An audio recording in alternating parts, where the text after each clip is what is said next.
दोन जीव. कागदावर जुळलेली पत्रिका आणि काळजावर जुळलेली पत्रिका यात अंतर राहतं. लाखो मनांच्या समुद्रातून योगायोगाने दोन मनं अगदी एकमेकांसारखी समोर ठाकणं जवळजवळ अशक्यच.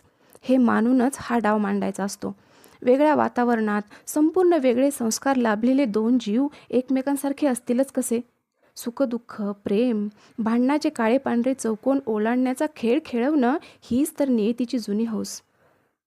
सरळ सोपं आयुष्य नियतीने देवालाही दिलेलं नाही. या न देण्याचंच देणं स्वीकारून संसारात पाऊल टाकायचं असतं. निसर्गात एक पान दुसऱ्या पानासारखं नाही, तर तुला मिळणारा जीवनसाथी अगदी तुला हवा तसा असेलच कसा?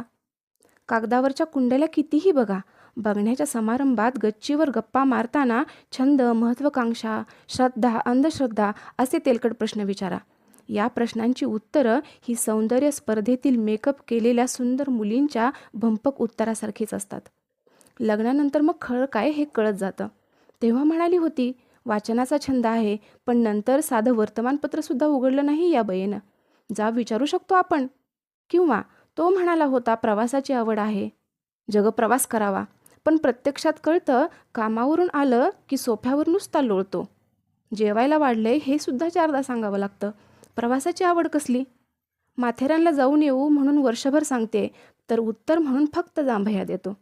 कसले मेले 32 गुण जुळले देव जाणे. उरलेले न जुळलेले 4 कुठले हे कळले असते तर बरं झालं असतं.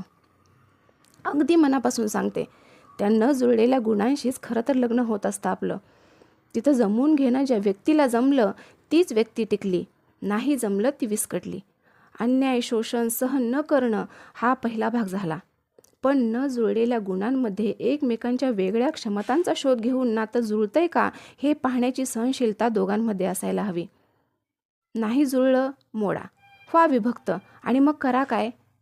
आपल्याला हवी तशी व्यक्ती मिळणं हे परीकथेतील स्वप्न असेल, पण वेगळ्या रंगाच्या धाग्याने टाके घालीत आयुष्य जोडावं लागतं हेच खरं वास्तव. धुमसत राहणाऱ्या राखेत कसली फुलं फुलणार?